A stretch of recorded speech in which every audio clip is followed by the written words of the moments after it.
In the golden age of classical Athens, the average citizen had exactly two fears: the war with Sparta and talking with Socrates. The Spartans, at least, were outside the city walls, but that wily Socrates was even more terrifying because he could be anywhere. You might be at a party for elite Athenians, walking through the Agora marketplace, or even waiting in line to be put on trial, but as soon as you smelled Socrates coming, you knew you were in trouble. Then, once he stepped barefoot into your line of sight and heard you so much as thinking, this disheveled goblin of a man would delight in dissecting every aspect of your conscience question by question. Why do you hold your opinions? Are you doing enough to be a good person? Are you qualified to know what goodness even means? In the eyes of the Athenian public, Socrates was a vulture, scavenging the city for errant ideas, ready to dive on any offhand comments or boasts of wisdom. Socrates was, by all accounts, profoundly irritating to political bigwigs and self-proclaimed experts, but he was undeniably an upright citizen, having served in the Athenian army on 3 occasions and holding a deep respect for the laws of the city, and the boisterous Athenian youths absolutely loved the guy. Among that bunch, none was more devoted than his student Plato. Born to an aristocratic family in the mid-420s BC, Plato grew up among the leading political elite during the height of the Peloponnesian War, whereupon he bravely ditched any chance of a career in business or politics to instead study philosophy. My hero. Around 387 BC, Plato founded an informal academy on his family estate where Athenians could freely gather to discuss and debate topics from the most ethical and practical to the abstract and theoretical. Plato's academy inspired other philosophical schools across Greece, such as the Lycaon of his student Aristotle, and it remained in use until its untimely destruction in the 80s BC.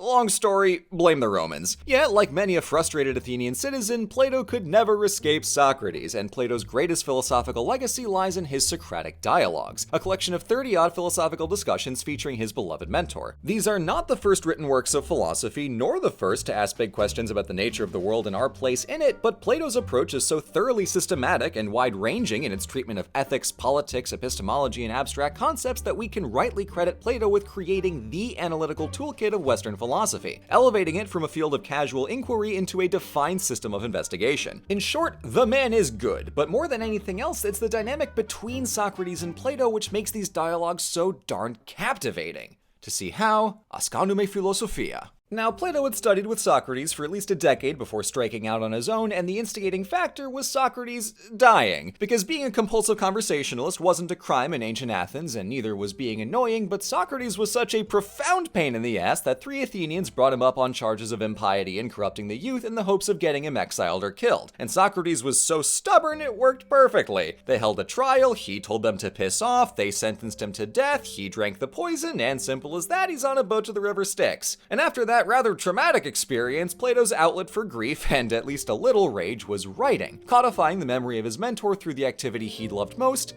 dialogue. At the time, and basically ever since, philosophy was usually written as a treatise where the author talks at you, but Plato instead adapted Athens' local style of theatrical drama. The dialogue format was certainly new and unique, but it's really a philosophy play, so it made perfect sense as a distinctly Athenian mode of philosophy as well as a Socratic one. It also helped solve the issue of Socrates' complete disdain for writing. He loved to talk, but thought that an idea dies as soon as it hits the papyrus. Writing is static. It can't converse, it can't react, but usefully, it also can't drink poison, so Plato was willing to do it anyway. And by writing dialogues instead of treatises, Plato upheld the Socratic ideal of lively debate and, in some cases, preserved actual discussions Socrates likely had. Among the earliest and most famous of Plato's dialogues are the Euthyphro, Apology, and Crito, which depict the trial and imprisonment of Socrates leading to his death in the later Phaedo dialogue. These are a small slice of Plato's total work, but they offer the most dramatic portrayal of Socrates' character and combine into the foundational narrative that all the other dialogues build on.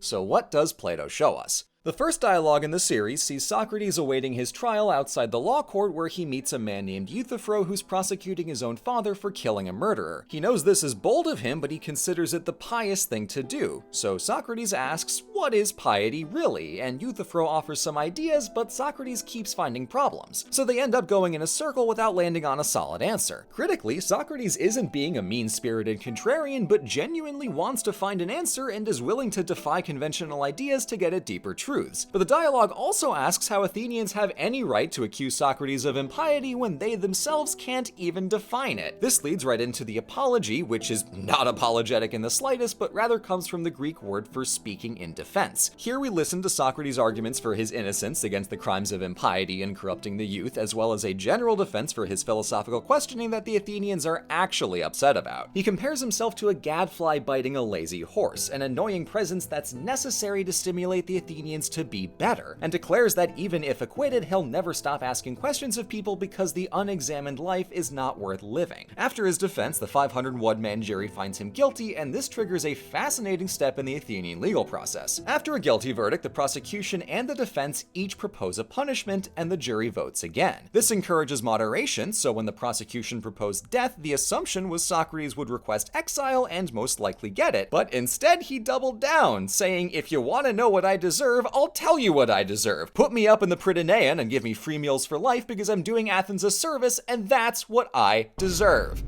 Naturally, the jury voted for death, but Socrates remained undaunted. The beauty of the language in the apology is Plato's gift, but that unshakable moral core was all Socrates, and that attitude pervades the next two dialogues. Now, the day before Socrates' trial, a ship left port for a sacred festival on the island of Delos, and until it came back, no executions were allowed to take place. So Socrates stayed in prison for a month until his friend Crito arrives to tell him the ship was spotted off the coast of Sunion and would be back in the city soon after. Crito offers Socrates one last chance to escape, but Socrates refuses on principle. Sure, the guards couldn't care less if he bolted so long as he just left the city, but justice is justice, and Socrates would rather die. In the next dialogue, he sure as hell does. The Phaedo portrays the last conversation with his students about the immortality of the soul before the sun sets and he drinks the poison hemlock. The death is immaculately dramatized as his friends swing between laughing and weeping while Socrates remains calm, serene, and pious to the very end. This is the stuff religions are made of, but Plato leverages the drama of it all to better explore those topics of piety, justice, and death his characters investigate. Now, we have an interesting problem here because Socrates is all aboard the immortal soul train in the Phaedo, but earlier in the apology, he explicitly does not know what happens to him after he dies. And that gets to the big question in Platonic philosophy. Where does the historical Socrates end and Plato's character of Socrates begin? The simplest answer is chronological, as Plato's early dialogues hew much closer to how other sources paint the historical Socrates and have more basis in actual conversations, while the later dialogues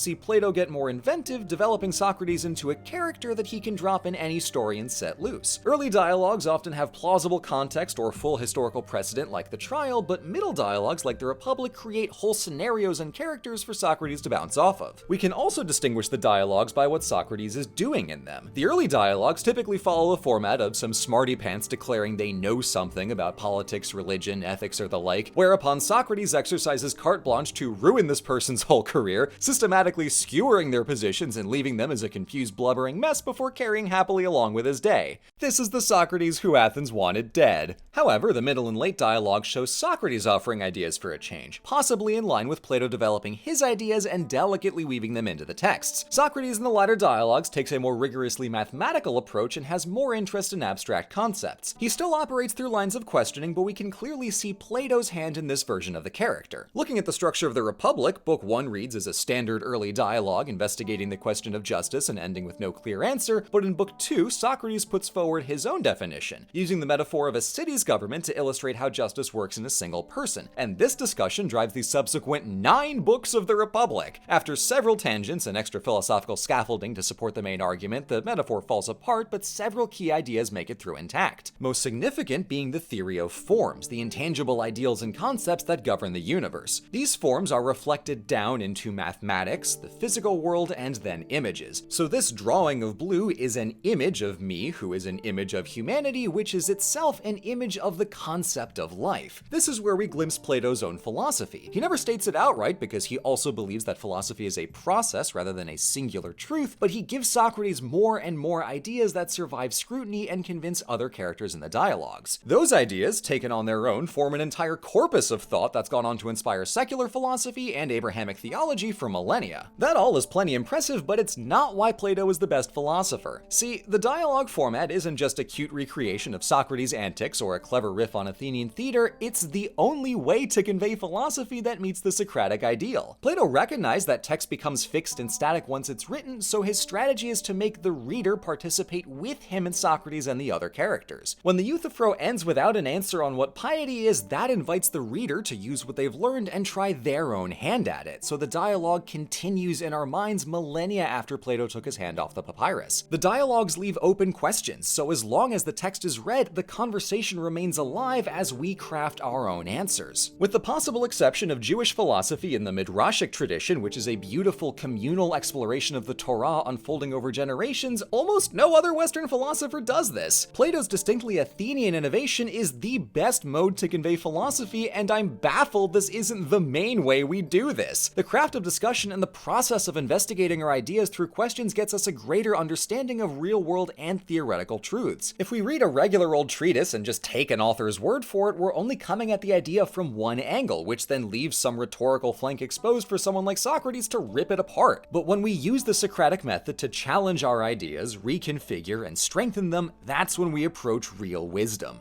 Now go read a dialogue and start asking some questions. Thank you so much for watching. I first thought of doing this video last summer when I was rereading the Euthyphro and thought, wait, this is, like, really good? There are plenty of other Platonic gems I didn't get to cover, like the Protagoras and the Gorgias, but maybe that just means you should go read them for yourself and see what I'm on about. Oh no, what a shame, you just have to go read Plato now. Ah, damn, sorry. Anyway, I'll see you in the next one.